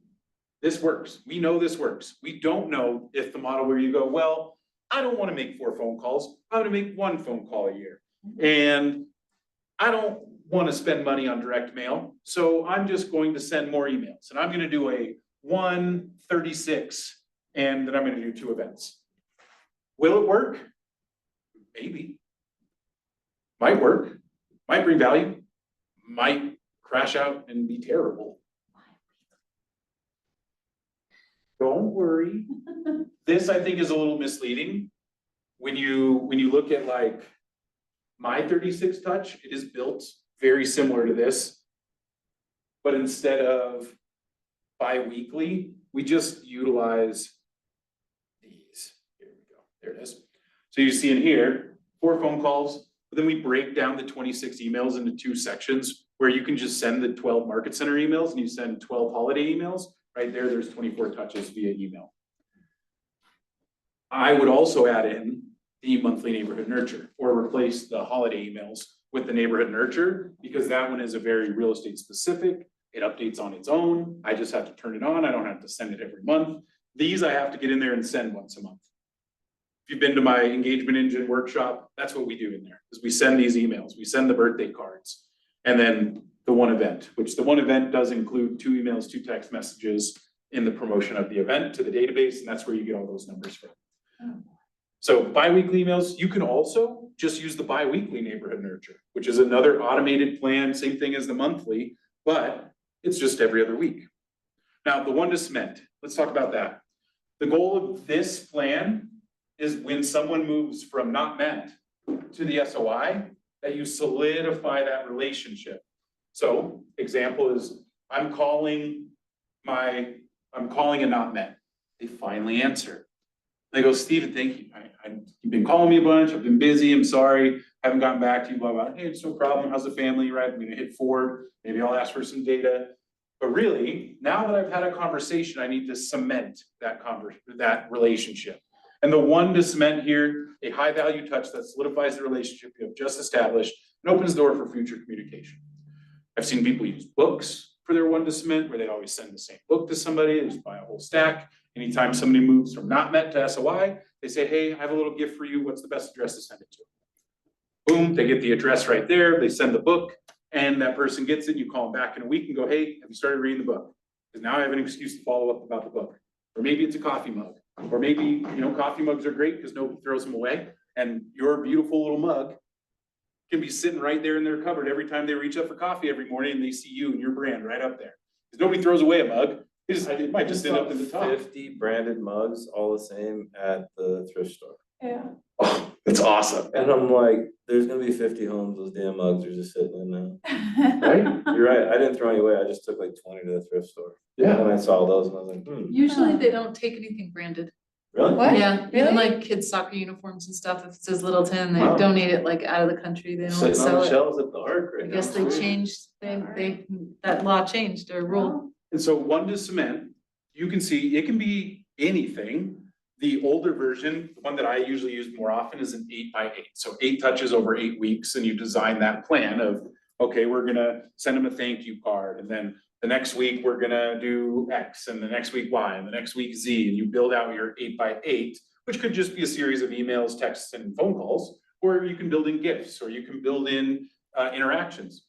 I've seen people do 1 to cement being, let's go grab a drink. And that could be your 1 to cement with people is, hey, it's been great to talk to you. I just wanted to, we're gonna be down in your neighborhood. I'm gonna be showing a home in your neighborhood this weekend. Do you wanna go grab a cocktail? Do you wanna grab coffee? And lots of ways to do this. The intention here is though, when somebody moves from not met to SOI, you solidify that relationship with a series of touches like the 8x8 or a single touch like the one to cement. So these are the models. If you do not have these set up in your world, in your business, start here. Start here. And now, let's design your plan. So I have a couple of things for y'all. If you are in that newer category, I have these two right here, where you have your 19 to connect plan and your 36 to convert plan. They're already written in of all the steps. You're gonna add in your details. Here it says message content, so your ideas of what you're actually gonna say in those. Over here in your 19 to connect, it's the same thing. It has a little plan. Also has a cost category. I like the cost category. You might add it to this page here. And then for my more advanced folks, and if you would just like to take one of these as well, I have a completely blank one. So this one, you see, has the annual occurrence. It has, here, let me zoom in here for my zoomers. Annual occurrence. Oh, my page went, I can't do this with one hand. Annual occurrence, activity or touch, the plan, and the cost. And you can see I filled this one out just so you could all see an example of what we run. 4 phone calls, my plan, run DTD2, cost. I think time is part of cost, and so if there's time constraints, I know that's gonna take me 2 to 3 hours a week. But I just know I need to commit that. Your database might be bigger or smaller, your number might be longer or shorter for the cost in terms of time. 36 emails, no cost on those. Monthly neighborhood nurture will be 12. MC newsletter will be 12. MC holiday email will be 12. MC stands for Market Center, the stuff that Riley does. B-Day events, home health evaluation is a delivery that we do. So we prepare their home health evaluation for a homeowner in our database. We call them up, we ask them, hey, we have this ready for you. When's a good time to drop it off? Well, Steven, you don't need to do that. Nope, it's already done. When's a good time to drop it off? If I like them, I'll stay and go through it with them. If I don't, I'll just drop it off and go, hey, I'll give you a call next week, go through it, call you if you have any questions. And the home health evaluation is basically, well, here's what I'll do. I'll throw an example into the resource guide. And so just check back tomorrow and I'll have that resource in there so you can see an example of the home health evaluation. But I'll tell you, it's not a CMA. Very purposefully not a CMA. We do a pop by once a year. I see agents do 12 pop buys a year. Like if you follow Buffini's training, I think are they 4 or 12 a year for Buffini? Is it monthly or quarterly? Pop buys? Yeah. 4. Yeah, they teach a quarterly Quarterly. pop by. Pop by just literally means you have like a small gift for them and you go give it to them. You just pop by the house. You don't call them, you just pop by. If they're there, you talk to them. If they're not, you take a picture, you text it to them, hey, I dropped this off today. Hope you enjoy it. Right, and one of them that we've done in the past for 4th of July, we got a bunch of packs of ketchup, mustard, and relish. And you know that big pack from Costco? We got a bunch of those and we put a little card on it that said something like, can't wait to catch up. We relish your referrals, and something about mustard. I don't know. Yeah, like it's cheesy, but people, that's the kind of people that they I go, used to, my first at Buffini, my first pop buys were popcorn. I just get them at Costco. Buffini was a program like this. It wasn't with He's a Keller. coaching It was program. a coaching program. I would just buy little bags of popcorn. They sold them at Costco. And then I'd ask people, you want caramel, whatever. And then like for years, it'd be like, well, you didn't drop by. Where's my popcorn? Where's my Yeah. People will be like, why isn't this happening anymore? We haven't seen you. We haven't gotten our ketchup and relish, like stuff that you're like, this is dumb. You can get it at the store. Yeah. Like what? Yeah. You can go. Wait, when they get it for you, people love Popeyes.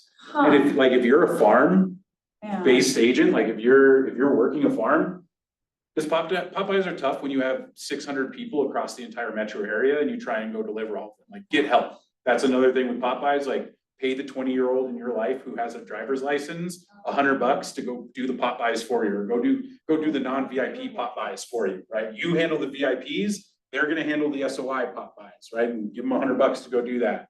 One of them was, I think we did like a light bulb.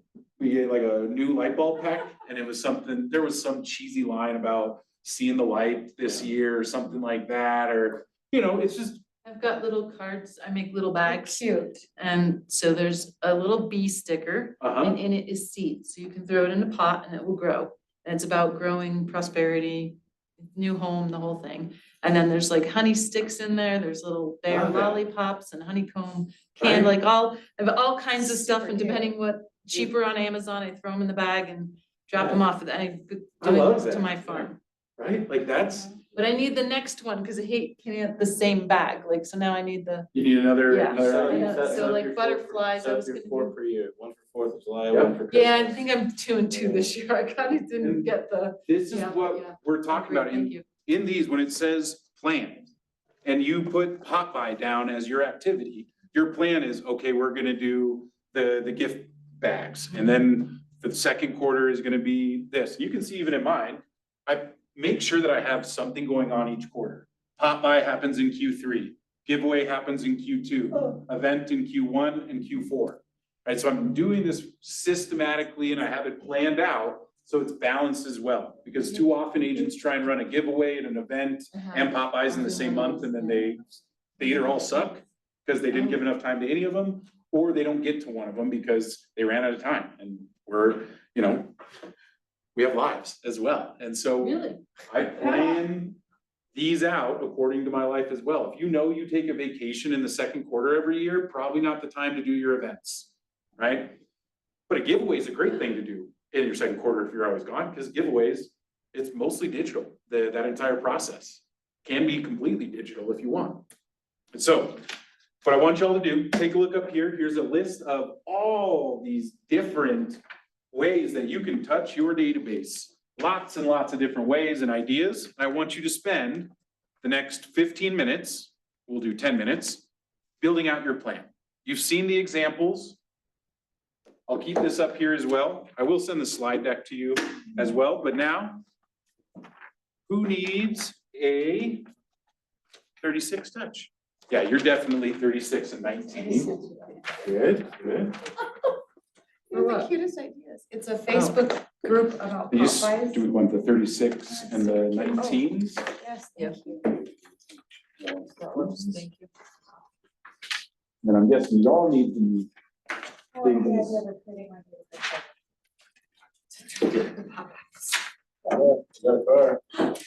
And remember, these worksheets that we're working on right now are in the resource file, so if you need to print one of these to do your VIPs, or to do your SOI, or your not mets, you should have a plan for at least those 3 categories to start. Start with your SOI.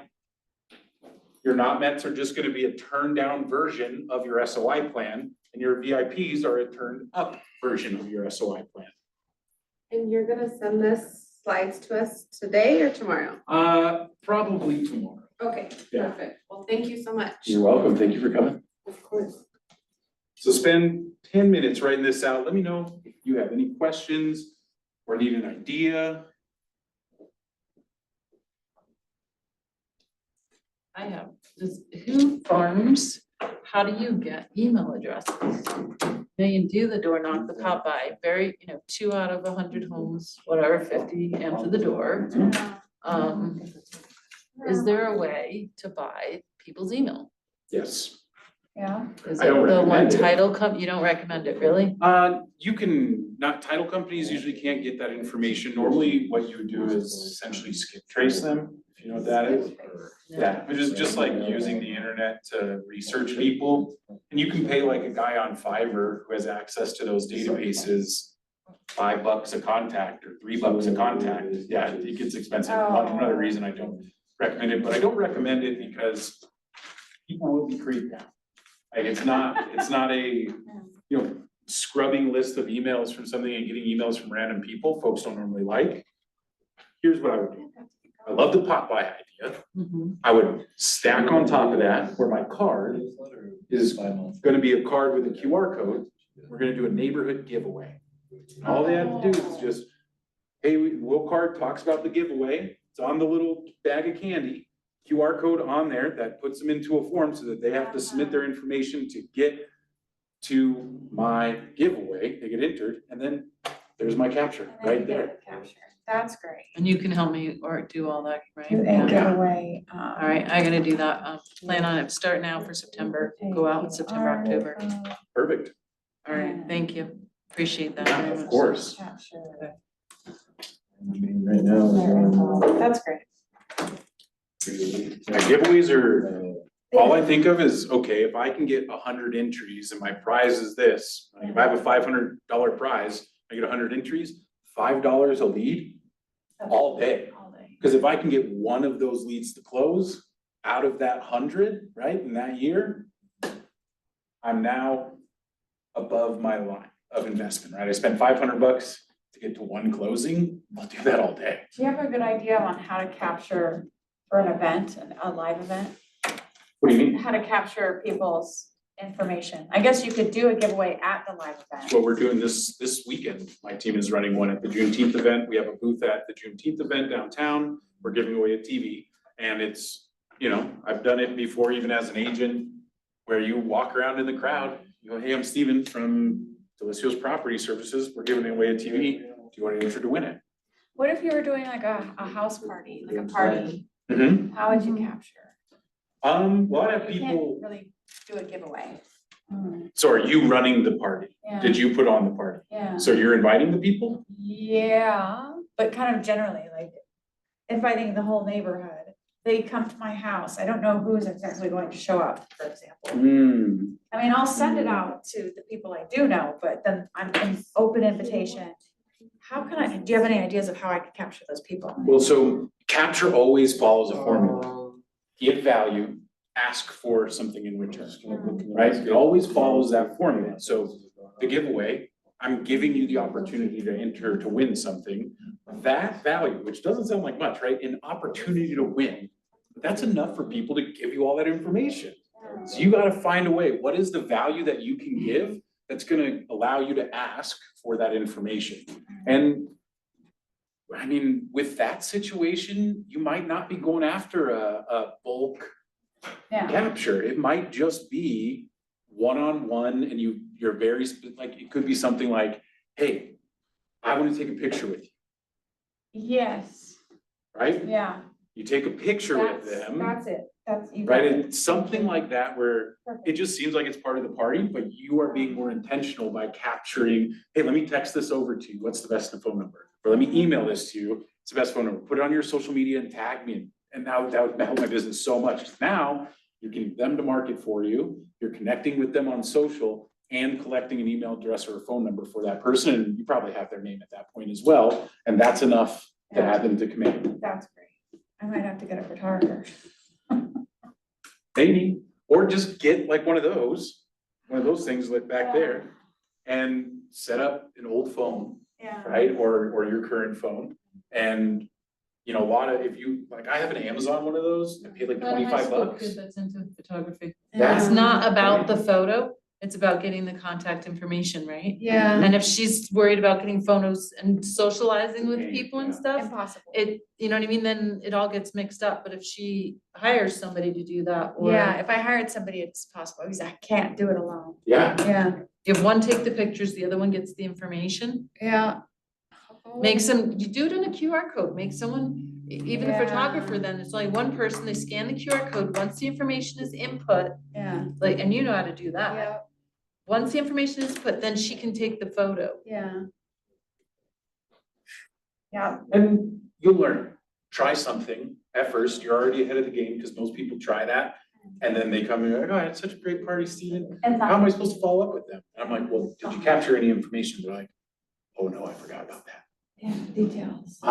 Okay, next one, let's have a plan to capture information. So you're already ahead of the game and it's not gonna go perfect. You're gonna find like, oh, we completely missed this opportunity, or you're gonna be like, that didn't work at all. We gotta figure out something else. And then you host another party and you try something else. And maybe that one's not perfect either. And you host another one and then another one. And then by the time you've done 4, like if you did one of those a quarter through the next 12 months, you will have a great system by the 4th one, right? The 5th one, you're locked in.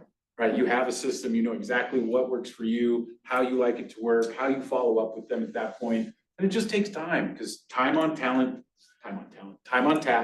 beats talent every time. Every time. And so go after it. Yeah. Got like 700 trick or treaters that come through my house. They all bring You their must parents. be giving away the big candy bars or No, something. we have we bring the show. Ah, Nice. So Good. Oh, no, go ahead, but it's just the caption. Promotional, Yeah. for promotional direct mail. I don't wanna spend any money right now. Then you So can't do what- direct mail, I know, so what would you suggest instead of that? Popeyes. Okay. Cause And then- the whole Yeah. point of direct mail is to get out of the craziness of, cause how many emails do you receive, marketing emails do you receive a day? Yeah. Versus how many marketing pieces do you receive in your mailbox a day? Mhm. You're looking at 1 to 2 maybe per day in the mailbox, you're looking at 10 to 20 marketing emails in the inbox. So my Popeye is my farm, which I don't have the emails for most of them. Mhm. So then my database, I should pop by my database, is that kind of what you're saying, or Mhm. I should pop Yeah. by my database? Yeah. So that's driving all over Hell's Half Acre kind Yeah. of to some extent, but But break it up, like, cause if your goal is to have one Popeye a year, it doesn't mean I have to do everybody in the third quarter. If this could be something where if my database is really spread out, that I go, okay, there's 600 people in my database, I'm going to work 44 weeks. So I'll take 600 and divide it by 44, which I know I said I was I a math got it, teacher. I will But then you figure it just out. break I it will. down and, okay, per week, I need to go do these Popeyes, and then well, let's make it more strategic, I'm gonna see if I can find the group of people, so I can do At this 20 point, of direct mail them. makes more sense. Oh, seriously, it's only, Gas, time, putting the Yeah, it's bags like- together. what, $400? depending I have on some how friends many who love putting the But I bags together, promise which you, is the hilarious. conversations you have are better. on those Yeah. doorsteps are If they're home, extra yeah. money. Yeah. But even when you text them the picture, sorry I missed you, you send them a That little one I've never picture. done, yeah, And, you know, you okay. put your face in it, you lean down with the gift on the porch, and you're like, take a little picture. Oh, for friends? So sorry for anybody who I drop a Popeye off, that's not Your home. SOI, yeah. And so I'm going to get my touches in, because they're gonna be like, oh my gosh, thank you, or they're gonna say, That's actually- we're out of town for 2 weeks, can you drop it back off in 2 more weeks? We're not gonna be home for a while, you know, you're gonna learn about your people, you're gonna get info about them, and they're going to feel more connected to you. Love that. Because you did all that, right? They see all that work, they're like, dang, she put this together, drove it all the way up here to me, told me about it, and I wasn't even home to say thank you. Yeah. Right? They're gonna see the effort you put in, and then and that ties in their head to going, well, if she's working this hard just to build a relationship with me, how hard is she gonna work when she's my agent? This is the kind of agent I want, that somebody's gonna go the extra mile for me. That's what we're telling them when we're doing all this stuff, because yeah, you're right, it's a pain in the ass to do all that. It's a gallon of gas, at least 1 gallon, or gallon, tank, it's at least 1 tank of gas to do that. People will see it. Running a business, like, yes, you should pay attention to all those, and you can crunch those numbers, but again, 1 deal is all it takes. Yeah. 1 deal and all that's paid That's for, all paid for. right? Yeah. And all the time, even if you're like, I make $100 an hour or $200 an hour, and you factor in your time at $200 an hour, you're still gonna make money if you can close 1 deal out of that campaign. Yeah. It still follows the business sense perfectly. And so, yes, it's a Yeah, pain. that makes, no, I agree, But- 100% agree. So then for an event, Mhm, because SOI is kind of a large thing. mhm. I'm not gonna have people at my house, because I live, whatever. What would you suggest instead of event, like a giveaway, or no? Is that Giveaways not? are great replacements for It events. is a And good, also, okay. don't hesitate from doing an event that's smaller for a segment of the database. Like if you have a bunch of moms in your database, just do an event for moms, right? So instead of doing 600 people, you're gonna pull the 100 moms in your database and market to them for an event and just focusing on the moms. Again, this comes back to our audience. Who are we focused on? That will help you be able to run events and even run smaller events that are a little, you'll hear them called like micro events, where you only invite maybe 50 to 100 people with the expectation of maybe 10 to 20 people actually participating. Yeah, And I do that's your little event. Mahjong things. Well, I need to work on You getting do what? going. Mahjong, it's a game. Oh, Oh, Mahjong. like the Mahjong, tiles. yes. Yeah. The old lady thing. Yeah. We're all moving into that, but they're like during the day and we all work at night, like, cause like older people do that, but we Yeah. kind of want to do it because we're moving into that. Mhm. So I I'm got 2 working on. Mahjong people I know. Do you? I know, yeah. Yeah, I mean, I just played on my phone. Can I reel them but- in? All right, so hopefully Maybe we should do it together. we got a couple minutes left. I want to wrap this up. Hopefully you have the start of your plan. And your next steps will be to finish these plans. And once you finish the plans, well, we're not gonna have time to share, unfortunately. But once you finish the plans, this is the important question. When and how? When are you going to do those things? How are you gonna make it happen? The how does not have to just be you. You mentioned that with the Popeyes. I mentioned it with having an admin. You don't have to do all of it, but some of you are gonna have to do all of it for now. That's part of growing your business as an agent and learning through some of these, because you're gonna find efficiency. Like I said, once you run 5 of those house parties, you're gonna be good at it and you're gonna figure out what you did wrong the first time, second time, third time, and you're gonna improve it. But plan for it. If I want you to make these plans because it's so much easier now to sit down in your calendar and put in your event that you're gonna run in September. And then a month before, put in that time that reminds you to start planning the event. And you go, well, I probably need this and this and this in my calendar if this is gonna happen. And then now it's there. Now you're scheduling around these other things that you're planning out 3 months in advance, and you could sit down in December and do this and have your entire year plan of marketing and knowing what you're gonna be doing, what event happens when, which makes it easier to make your phone calls. Cause you're like, oh, third quarter, I'm running that event. That's gonna be my database touch calls, is I'm just gonna call about that event and invite everybody. That's gonna be one of my 4 phone calls for the year is gonna be an event invite. One of my other phone calls is gonna be a birthday call. One of my other phone calls is gonna be home anniversary, and then we'll do a giveaway call. And then you never have to do a call that is anything that's like your basic ones that we're all afraid of just picking up the phone and calling somebody and hitting them with the Ford script. Well, we don't have to follow Ford. You can make your calls more intentional, and it helps when you have these plans to do so. Last in here to wrap up today, service all leads. And servicing all leads, here's that word leads. We could replace this to say service all captured people, is the way I guess to put it. Essentially what it's saying is when you capture information, make sure that you are following up with them and make sure that you have a plan. And you see up here, recommends know the source. Knowing your lead source will help you in the long run of understanding where your money is going and what you're getting out. Because if you can pull your contacts up and say, okay, I created 60 contacts from my event, new contacts. 2 of those people closed.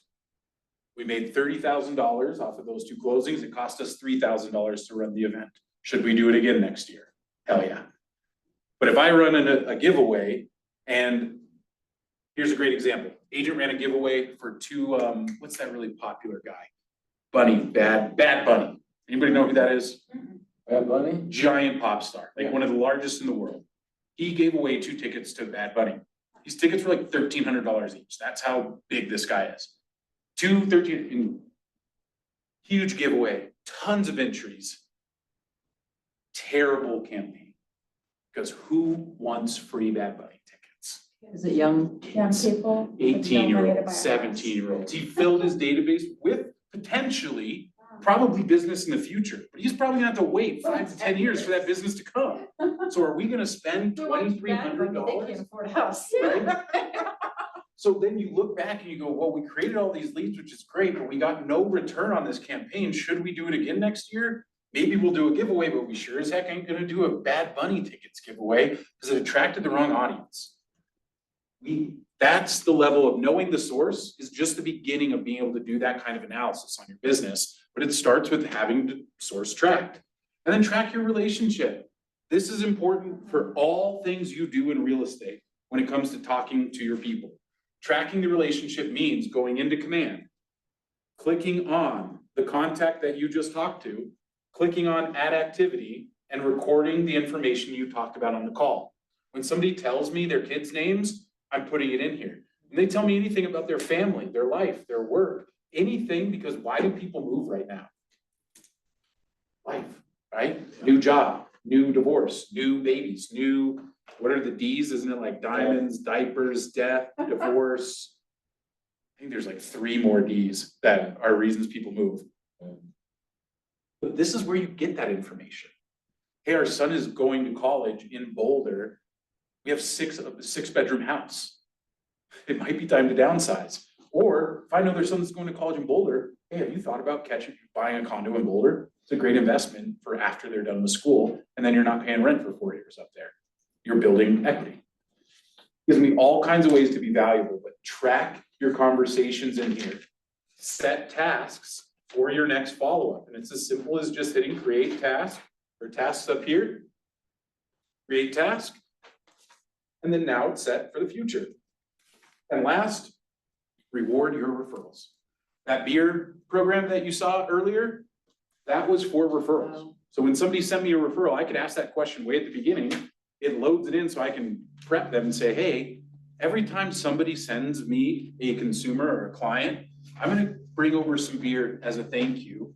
What's the kind of beer you like? I track that down. And then every time I call them, I remind them, hey, I still haven't ever had a chance to bring you a beer. Bring me somebody, or you hear about somebody thinking about doing real estate, give me a call, connect me. And so I'm reminding them and I give them a reward. And you see in here, it even says, remember to reward the act giving you the lead. Don't wait for closings. The reward will help encourage behavior, allowing the database to feed itself.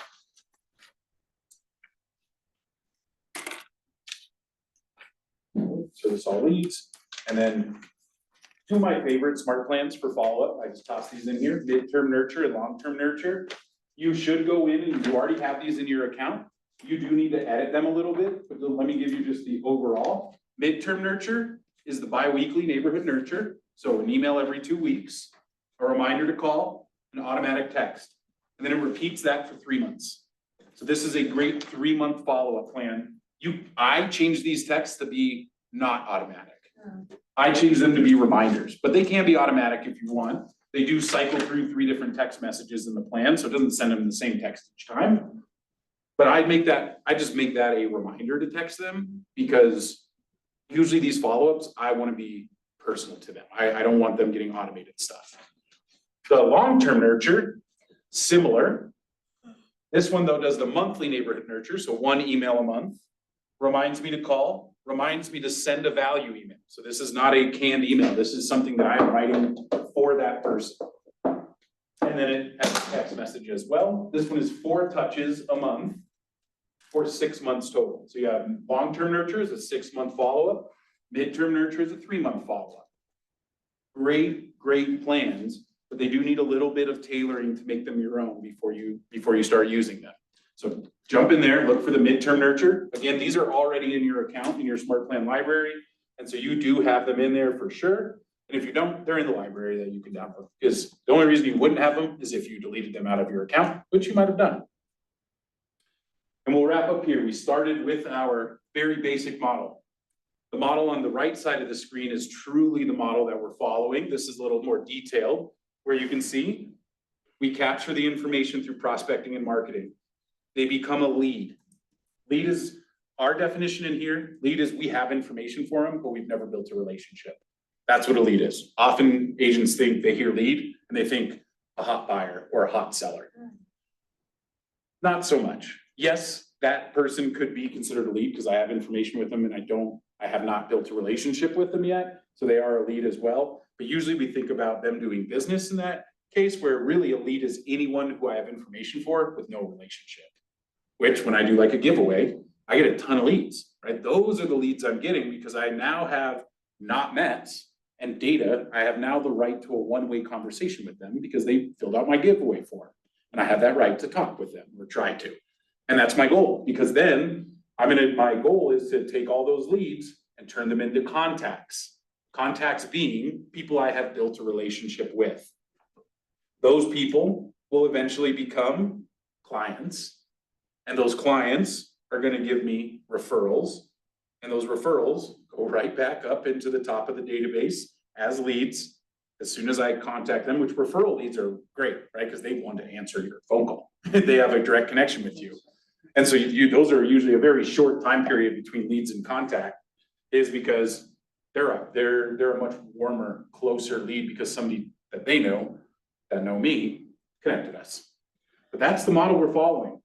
Lead generate, relationship management is all of what we've talked about today. And then we build the client referral loop that keeps adding people to the database by asking for referrals.